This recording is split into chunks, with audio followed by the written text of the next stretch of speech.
The integral test. If a sub k equals f of k, where f is continuous, decreasing, and positive on the interval from 1 to infinity, then the series, the sum from k equals 1 to infinity of a sub k, and the improper integral from 1 to infinity of f of x dx either both converge or both diverge. Now let's try to understand why this is true. Suppose this is the graph of f. Let's draw a rectangle with height f of k over each subinterval from k minus 1 to k, where k is 1, 2, 3, 4, and so on. Then we can think of a sub k as the area of the kth rectangle, and we can think of the sum from k equals 1 to infinity of a sub k as the total area of all of these rectangles.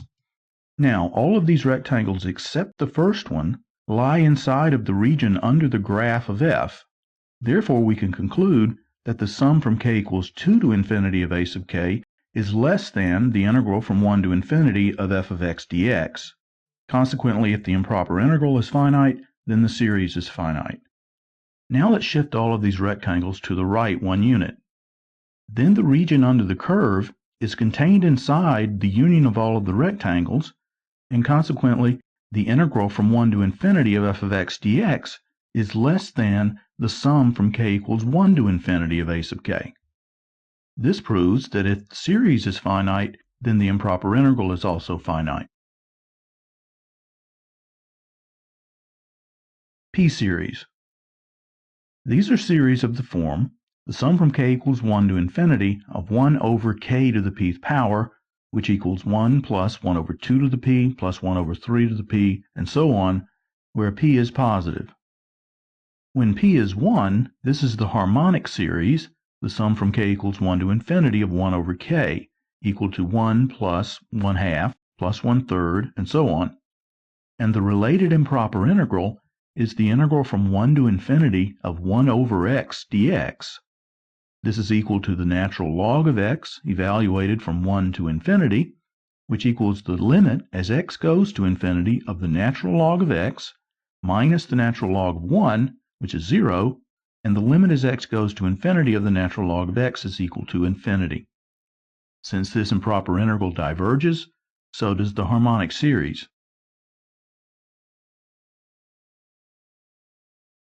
If p is not equal to 1, the related improper integral is the integral from 1 to infinity of 1 over x to the p dx. Since the integrand is x to the minus p power, the integral is equal to x to the minus p plus 1 divided by minus p plus 1, evaluated from 1 to infinity, which equals 1 over 1 minus p times the limit as x goes to infinity of x to the 1 minus p minus 1. Now, since the limit as x goes to infinity of x to the 1 minus p exists if and only if the exponent 1 minus p is negative, we conclude that the improper integral, and therefore the series, converges if p is greater than 1 and diverges when p is less than 1.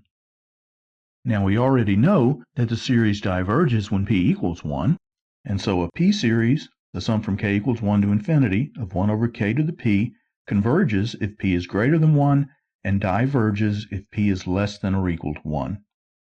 For example, the sum from k equals 1 to infinity of 1 over k squared converges, and the sum from k equals 1 to infinity of 1 over the square root of k diverges.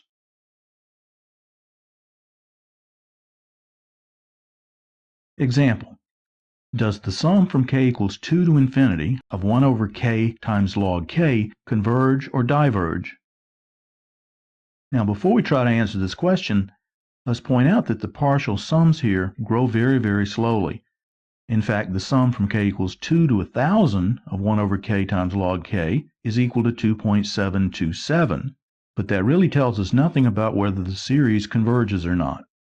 So let's use the integral test to determine whether the series converges. We need to compute the integral from 2 to infinity of dx over x times log x. We'll do this by means of the substitution u equals natural log of x, for which du is equal to 1 over x dx. We'll change the limits of integration by noting that when x is 2, u is equal to the natural log of 2, and as x goes to infinity, u also goes to infinity. So we have the integral from the natural log of 2 to infinity of du over u.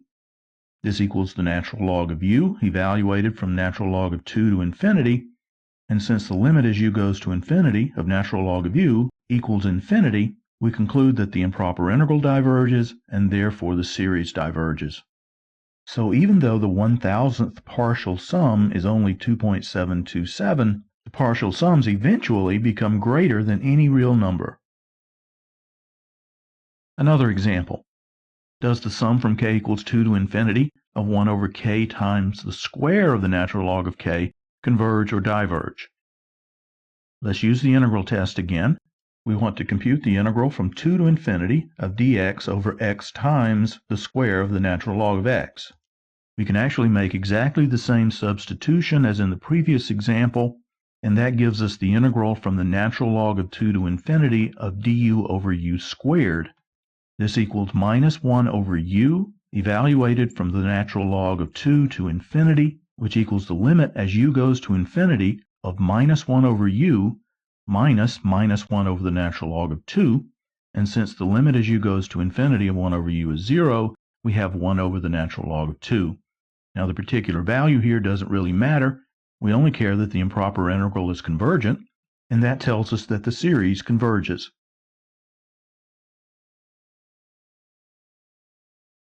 The remainder. Let the sum from k equals 1 to infinity of a sub k be a convergent series. Its nth remainder is defined as r sub n equal to the sum from k equals n plus 1 to infinity of a sub k. For any n greater than or equal to 1, the sum of the series is equal to the sum of the nth partial sum and the nth remainder. Let's write out the sum from k equals 1 to infinity of a sub k as a1 plus a2 and so on up to a sub n, plus a sub n plus 1 plus a sub n plus 2 and so on. The sum of the first n terms is the nth partial sum, and the sum of the remaining terms is the nth remainder, r sub n. So the sum from k equals 1 to infinity of a sub k is equal to the nth partial sum plus the nth remainder for all n greater than or equal to 1, and the limit as n goes to infinity of r sub n is equal to 0, since the limit as n goes to infinity of s sub n is equal to the sum of the series. Estimating the remainder. Suppose that a sub k is equal to f of k, where f is continuous, decreasing, and positive on the interval from 1 to infinity. Let's look at the graph of f near an arbitrary integer n. The rectangles indicated here have areas a sub n plus 1, a sub n plus 2, a sub n plus 3, and so on. So the sum of those areas is equal to the nth remainder r sub n. Since all of these rectangles lie underneath the curve to the right of n, we conclude that the nth remainder is less than the integral from n to infinity of f of x dx. So we have an upper bound on the nth remainder. On the other hand, if we shift all of these rectangles to the right by 1, it becomes clear that the nth remainder is greater than the integral from n plus 1 to infinity of f of x dx. So we also have a lower bound on the nth remainder. The upper bound here is the more useful of these estimates, and we'll make use of it in the following way.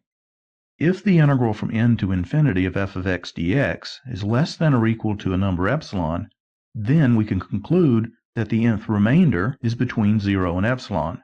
That is, we can conclude that the difference between the sum of the series and the nth partial sum is between 0 and epsilon, and consequently the sum of the series is between the nth partial sum and the nth partial sum plus epsilon. Example. Use a partial sum to approximate the sum from k equals 1 to infinity of 1 over k squared plus 1 with an error of less than 0.01. We begin by computing the upper estimate on the nth remainder given by the integral from n to infinity of dx over x squared plus 1. Our antiderivative here is the inverse tangent of x, so we have the inverse tangent of x evaluated from n to infinity. The limit as x goes to infinity of the inverse tangent of x is equal to pi over 2, and from that we subtract inverse tangent of n. So in order that r sub n be less than or equal to 0.01, we want pi over 2 minus inverse tangent of n to be less than or equal to 0.01. That's equivalent to inverse tangent of n greater than or equal to pi over 2 minus 0.01, which is equivalent to n greater than or equal to the tangent of pi over 2 minus 0.01. And that number rounds up to 100. So we need to compute the 100th partial sum. The sum from k equals 1 to 100 of 1 over k squared plus 1 equals 1/2 plus 1/5 plus 1/10 and so on up to 1 over 10,001. That sum turns out to be 1.06672 rounded off to 5 decimal places. And so now we can conclude that the sum of the full series is greater than 1.06672 and less than 1.07672.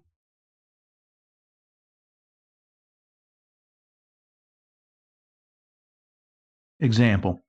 Use a partial sum to approximate the sum from k equals 1 to infinity of k divided by 2 to the k with an error of less than 0.001. We'll begin by computing the upper estimate on the nth remainder given by the integral from n to infinity of x times 2 to the minus x power dx. And we'll use integration by parts to compute the integral. We let u equal x and dv equal 2 to the minus x dx. That makes du equal dx and v equal to an antiderivative of 2 to the minus x. Recall that an antiderivative of 2 to the x is 1 over the natural log of 2 times 2 to the x, and so an antiderivative of 2 to the minus x equals minus 1 over log 2 times 2 to the minus x. And so the integral is now u times v, or minus x over the natural log of 2 times 2 to the minus x, evaluated from n to infinity, minus the integral from n to infinity of v du, which is plus 1 over the natural log of 2 times the integral from n to infinity of 2 to the minus x dx. Now x times 2 to the minus x approaches 0 as x goes to infinity, and so the first term here is simply minus n over natural log of 2 times 2 to the minus n.